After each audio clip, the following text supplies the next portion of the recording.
الحمد لله نحمده ونستعينه ونستغفره ونعوذ بالله من شرور أنفسنا وسيئات أعمالنا من يهده الله فلا مضل له ومن يضلل فلا هادي له أشهد أن لا إله إلا الله وحده لا شريك له وأشهد أن محمدا عبده ورسوله صلى الله عليه وعلى آله وصحبه ومن اتبعهم بإحسان أما بعد.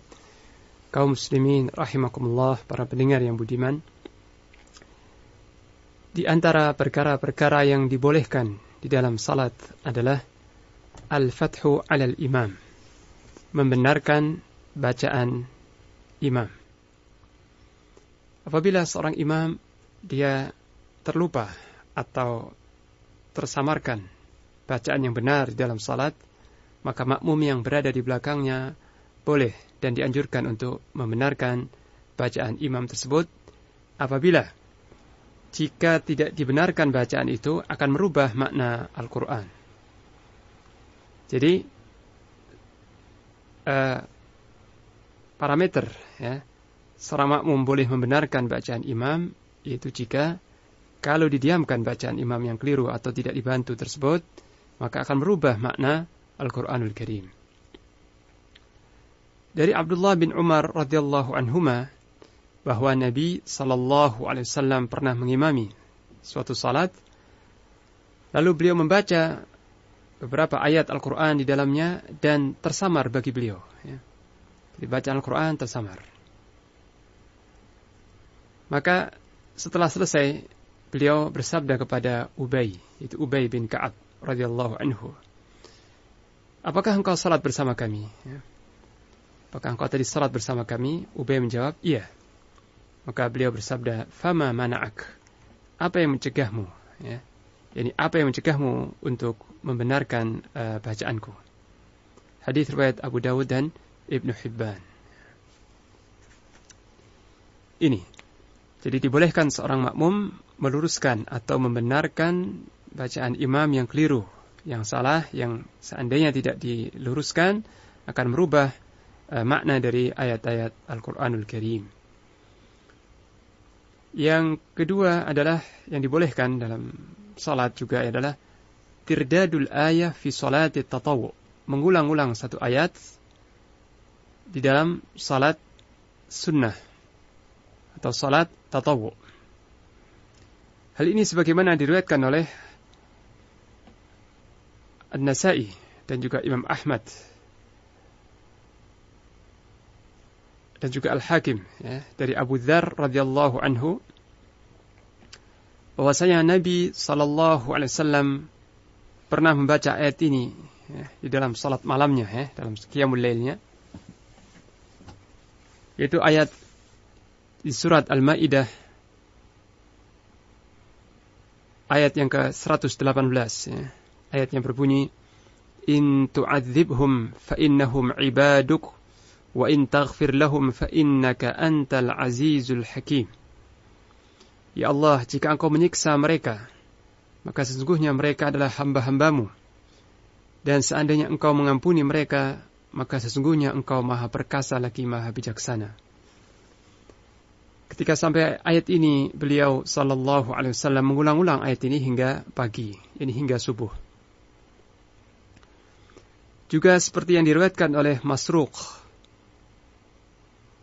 seorang tabi'in, dia berkata bahwasanya Tamim Ad-Dari radhiyallahu anhu pernah mengulang-ulang ayat ini dalam bacaan salatnya, yaitu am hasibal ladzina ijtarahu as-sayyi'ati an naj'alahum kal ladzina amanu wa 'amilus salihati sawa'an mahyahum wa mamatuhum. Apakah orang-orang yang berbuat dosa dan kesalahan-kesalahan itu mengira bahwa kami Allah akan menjadikan mereka sama seperti orang-orang yang beriman dan beramal saleh, sama ketika hidupnya dan juga setelah matinya? Ini bunyi surat Al-Jathiyah ayat yang ke-21. Nah, Tamim Ad-Dari radhiyallahu anhu ketika membaca surat Al-Jathiyah dan sampai pada ayat ini, beliau mengulang-ulang ayat ini. Dan hal ini juga diriwayatkan dari beberapa tabi'in. seperti Sa'id bin Jubair rahimahullah dan yang lainnya, bahwa mereka pernah mengulang-ulang ayat-ayat Al-Quran di dalam salatnya. Akan tetapi apa yang dinukil dari riwayat-riwayat di atas, baik salatnya, baik pengulangannya Rasulullah SAW dalam salat, begitu juga sebagian sahabat dan tabi'in, semua itu dalam salat sunnah atau salat tatawwu, dan tidak dinukil atau tidak diriwayatkan bahwa mereka pernah melakukan itu dalam salat fardu. Maka oleh karena itu, jika hal ini tidak dilakukan dalam salat fardu lebih bagus, ya, lebih utama. Tapi boleh dilakukan di dalam salat sunnah. Kemudian yang berikutnya atau yang ketiga adalah al-buka wal anin fi shalah, ya.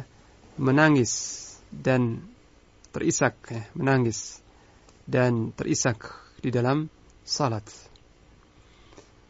Menangis di dalam salat jika karena rasa takut kepada Allah, jika muncul karena rasa takut kepada Allah Ta'ala, atau karena melewati ayat-ayat tentang surga sehingga bangkit kerinduan yang kuat terhadap surga, atau ketika membaca ayat-ayat tentang neraka dan kedahsyatan azabnya sehingga timbul dalam hati rasa gentar dan takut akan azab Allah tersebut sehingga membuat air mata bercucuran, maka ini suatu hal yang terpuji dan mendapat pahala seorang yang melakukannya. Dan salatnya tidak batal seperti yang disangka oleh sebagian orang, ya. Sebagian orang menyangka hal ini membatalkan salat atau mengurangi kesempurnaan salat, padahal justru itu suatu hal yang terpuji. Di antara dalil yang boleh tentang ini, ya, bahwasanya Allah Subhanahu wa Ta'ala memuji hamba-hambanya yang mudah menangis ketika dibacakan kepada mereka ayat-ayat Ar-Rahman. Seperti dalam firman dalam surat Maryam ayat 58, Allah Ta'ala berfirman, "Idza tutla 'alaihim ayatul rahmani kharru sujjadan wa bukiya." Apabila dibacakan kepada mereka ayat-ayat Ar-Rahman, ayat-ayat Allah, mereka tersungkur bersujud dan menangis. Mereka tersungkur dalam keadaan sujud dan menangis. Juga dalam surat Al-Isra ayat 109, "Wa yakhruna lil adqani yabkun wa yaziduhum khushu'a." Dan mereka tersungkur di atas wajah-wajah mereka dalam keadaan menangis, dan ayat Allah tersebut menambah khusyuk mereka. Nah, di sini Allah Ta'ala memuji hamba-hambanya yang apabila dibacakan ayat-ayat Al-Quran, ayat-ayat Allah, atau membaca ayat-ayat Allah, mereka menangis dan bertambah khusyuknya. Juga seperti yang diriwayatkan oleh Abdullah ibn Shukhair, ya. Abdullah ibn Ash-Shakhir radhiyallahu anhu, dia berkata, aku mendatangi Rasulullah sallallahu alaihi wasallam yang ketika itu sedang salat, sedangkan di dalam dadanya ada suara seperti bergolaknya air di dalam panci, ya. Hadis riwayat An-Nasa'i dan Abu Daud dengan sanad yang sahih. Jadi pernah suatu ketika Rasulullah sallallahu alaihi wasallam salat seorang diri, ya, salat sendiri. Kemudian sahabat ini mendengar dari dada Nabi suara seperti bergolaknya air yang sedang mendidih di panci, ya. Ini juga diriwayatkan oleh Ali bin Abi Thalib radhiyallahu anhu. Dia berkata, ya, tidak ada seorang pun prajurit pada malam perang Badar. Ali bin Abi Thalib berkata, tidak ada seorang pun di antara kami penunggang kuda pada waktu perang Badar selain Al-Miqdad bin Al-Aswad. Jadi di dalam prajurit kaum muslimin dalam perang Badar hanya ada seorang penunggang kuda, yaitu Al-Miqdad radhiyallahu anhu. Dan sungguh aku telah melihat kami para sahabat, semuanya tertidur. Tidak ada seorang pun di antara kami pada malam perang Badar kecuali tidur. Selain Rasulullah sallallahu alaihi wasallam, ya. Beliau di bawah pohon, senantiasa di bawah pohon salat dan menangis hingga subuh. Hadis riwayat Ahmad dan Ibnu Khuzaimah. Jadi Rasulullah sallallahu alaihi wasallam pada malam perang Badar, beliau satu malam suntuk tidak tidur. Sementara para sahabat yang lain mereka berdoa kepada Allah dan salat malam, setelah itu tertidur. Sedangkan Rasulullah sallallahu alaihi wasallam beliau tetap berdiri, ruku, sujud dan salat di bawah pohon dan berdoa dan menangis di dalam salatnya, ya. beristighatsah, memohon pertolongan kepada Allah Subhanahu wa taala untuk dimenangkan dalam perang Badar. Dan di antara sahabat yang udah tersentuh hatinya oleh ayat-ayat Al-Quran sehingga mencucurkan air mata dan menangis adalah Abu Bakar As-Siddiq radhiyallahu anhu. Hal ini sebagaimana diriwayatkan oleh Al-Bukhari dari Abdullah bin Umar radhiyallahu anhuma, dia berkata, tatkala sakit Rasulullah sallallahu alaihi wasallam semakin parah, sakitnya semakin parah, maka beliau bersabda, muru Aba Bakrin falyusalli bin nas. Perintahkan, suruhlah Abu Bakar untuk mengimami salat manusia. Maka Aisyah berkata, sesungguhnya Abu Bakar adalah seorang laki-laki yang raqiq, yang lembut hatinya. Jika dia membaca Al-Quran, idza qara'a Al-Quran ghalabahu al-buka. Jika dia membaca Al-Quran sering diwarnai oleh tangisan, sering disertai oleh tangisan. Tapi beliau sallallahu alaihi wasallam telah tetap bersabda, muruhu falyusalli.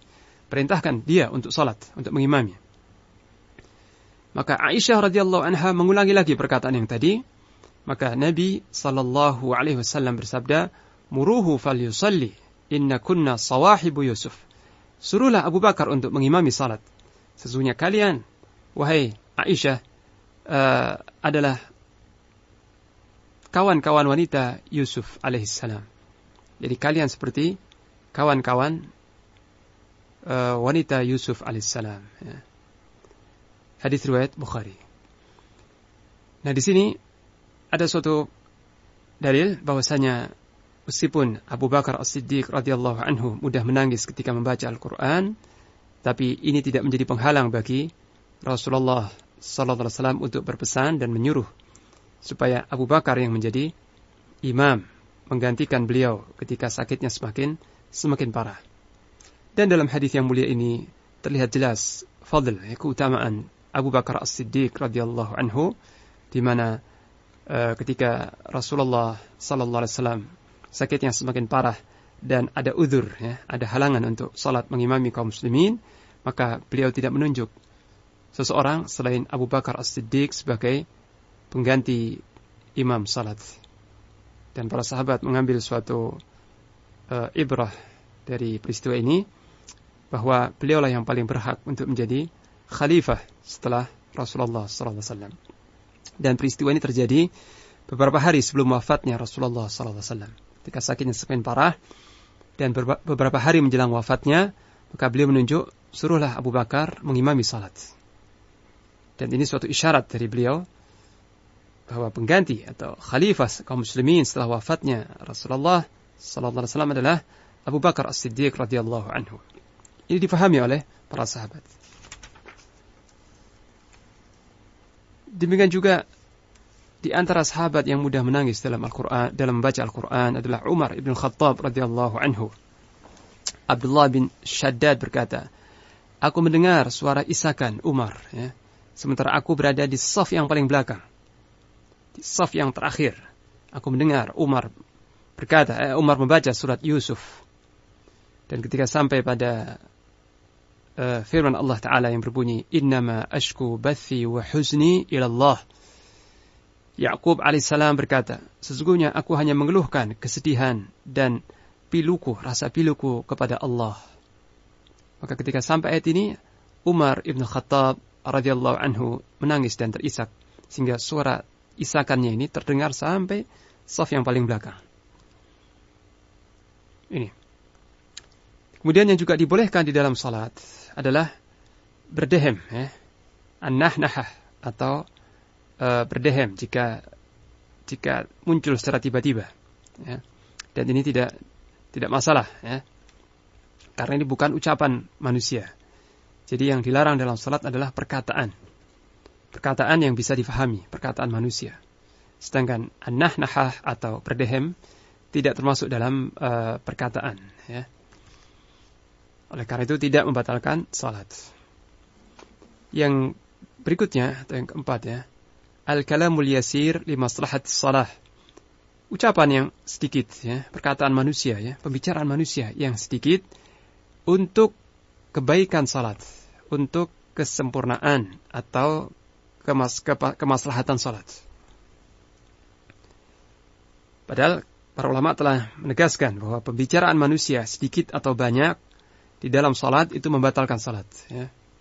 Jadi al-kalam, berbicara atau bercakap-cakap di dalam salat ini membatalkan salat. Dikecualikan adalah perkataan yang sedikit dalam rangka perbaikan salat, ya. Jadi perkataan yang tidak terlalu banyak dan dalam rangka untuk kesempurnaan dan perbaikan salat, maka ini tidaklah membatalkan. Dalilnya adalah hadis Dzul Yadain yang sangat masyhur tentang kisah atau dalam peristiwa Nabi sallallahu alaihi wasallam salat asar mengimami kaum muslimin, dan di mana dalam peristiwa itu setelah selesai 2 rakaat beliau salam, ya. Setelah selesai atau baru melaksanakan 2 rakaat dari salat asar beliau salam. Maka Dzul Yadain berdiri dan berkata, apakah salat telah dikosor, wahai Rasulullah, ataukah engkau lupa? Ya? Ini pertanyaan yang penuh adab. Dzul Yadain tidak mengatakan, wahai Rasulullah, engkau telah lupa atau engkau keliru. Ya? Tidak, tapi dia bertanya, wahai Rasulullah, apakah salat telah dikosor? Boleh jadi datang nasakh, ya? Datang perubahan syariat. Salat asar yang tadi 4 boleh jadi diringkas jadi 2. Bisa jadi. Sehingga Dzul Yadain bertanya, apakah salat telah diringkas, telah dikosor, diringkas jadi 2 rakaat, ataukah engkau lupa, wahai Rasulullah? Maka Rasulullah sallallahu alaihi wasallam menjawab, kullu dzalika lam yakun. Tidak ada itu semua, ya. Aku tidak lupa dan salat tidak dikosor. Begitu maksudnya.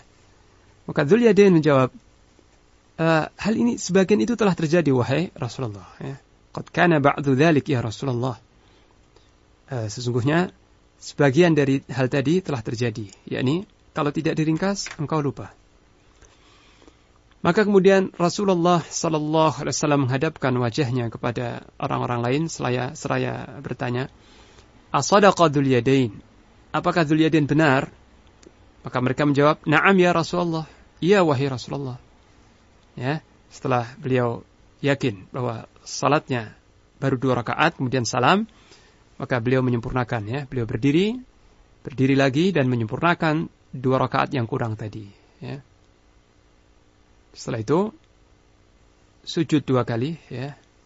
Setelah selesai salam, beliau sujud sahwi 2 kali. Hadis riwayat Bukhari dan Muslim. Nah, dari peristiwa ini kita lihat bahwa terjadi dialog, ya. Terjadi dialog antara imam dan makmum di dalam salat. Baik imam atau makmum berdialog, berbicara. Tapi pembicaraan ini limaslahatis salah, untuk kemaslahatan atau untuk perbaikan salat. Padahal salatnya belum sempurna, belum selesai, baru 2 rakaat. Kemudian terjadi kelupaan dari Nabi sallallahu alaihi wasallam sehingga salam, maka terjadi dialog. Sementara salatnya belum sempurna ini, belum selesai. Nah, setelah Nabi yakin bahwa salatnya memang kurang 2 rakaat, beliau berdiri menyempurnakan salat 2 rakaat yang kurang dan diikuti oleh para jamaah sekalian. Nah, pembicaraan yang singkat di tengah-tengah salat tadi dan dalam rangka perbaikan salat itu tidak membatalkan salat, ya. Ini. Yang kelima, yang berikutnya adalah mengucapkan alhamdulillah apabila bersin di dalam salat. Ini boleh, ya. Jadi ketika seseorang sedang bersin di tengah-tengah salat, ya, lalu dianjurkan dan tetap disunahkan mengucapkan alhamdulillah. Tetapi bagi yang mendengarnya, ucapan alhamdulillah ini cukup didengar sendiri, ya. Berbeda kalau kita bersin di luar salat, kita ucapkan alhamdulillah dengan nyaring supaya orang samping kita mendengar. Tetapi kalau seorang bersin di dalam salat, ya, nah setelah bersin dia memuji Allah, dia mengucapkan alhamdulillah dengan suara yang cukup didengar sendiri. Dan kalau orang-orang di sekitarnya mendengar, tidak dibolehkan menjawab yarhamukallah, ya. Kalau di dalam salat enggak boleh. Kalau mengucapkan alhamdulillah, iya. Tapi bagi orang yang mendengarnya tidak dianjurkan untuk tashmitul atish, yakni mengucapkan yarhamukallah, tidak, ya. Hal ini sebagaimana sebuah hadis yang diriwayatkan oleh Rifa'ah bin Malik radhiyallahu anhu, dia berkata, Aku pernah salat di belakang Rasulullah sallallahu alaihi wasallam. Lalu aku bersin. Maka aku berkata, Alhamdulillah, hamdan katsiran thayyiban mubarakan fih, mubarakan alaih, kama yuhibbu rabbuna wa yarda. Panjang bacaannya ya. Alhamdulillah, segala puji bagi Allah. Pujian yang banyak dengan pujian yang banyak dan baik, yang penuh berkah di dalamnya dan penuh berkah atasnya, sebagaimana yang dicintai dan diridhai oleh Rabb kami. Jadi setelah bersin dia mengucap Alhamdulillah yang agak panjang sighahnya atau kalimatnya. Maka setelah salam, Rasulullah sallallahu alaihi wasallam bertanya, siapa tadi yang berbicara dalam salat? Orang-orang terdiam. Maka Nabi mengulangi lagi pertanyaannya. Orang-orang terdiam. Nabi mengulangi lagi pertanyaannya. Maka Rifa'ah berkata, aku wahai Rasulullah. Maka beliau bersabda sallallahu alaihi wasallam, walladhi nafsi biyadih, laqad ibtadaraha bid'atun wa thalathuna malakan, ayyuhum yas'adu biha. Demi Allah yang nyawaku di tangannya, sungguh aku telah melihat lebih dari 30 malaikat. Ya. 30 malaikat berlomba-lomba, bersegera untuk menyambut kalimat tadi. Kalimat Alhamdulillah tadi. Para malaikat berlomba-lomba dan beradu cepat untuk menyambut kalimat tadi, supaya siapa di antara mereka yang akan membawa kalimat tersebut ke langit. Ya. Siapa yang beruntung di antara 30-an malaikat itu yang menyambut kalimat itu dan menaikkannya ke langit. Hadits riwayat At-Tirmidzi dan An-Nasa'i. Nah, ternyata Rasulullah SAW membenarkan dan membolehkan, bahkan merestui seorang sahabatnya yang ketika bersin di dalam salat kemudian mengucapkan Alhamdulillah. Nabi memujinya bahkan dan mengabarkan bahwa aku tadi melihat 30 sekian malaikat turun dari langit dan berlomba untuk menyambut kalimat itu, untuk melaporkannya atau mengangkatnya lagi ke langit. Ya.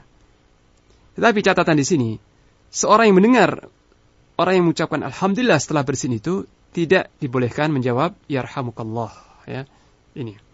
Nah, inilah beberapa hal yang dibolehkan di dalam salat dan sama sekali tidak membatalkan salat. Ya. Demikian, mudah-mudahan bermanfaat. Wassallallahu ala nabiyyina Muhammad wa ala alihi washabbihi wasallam.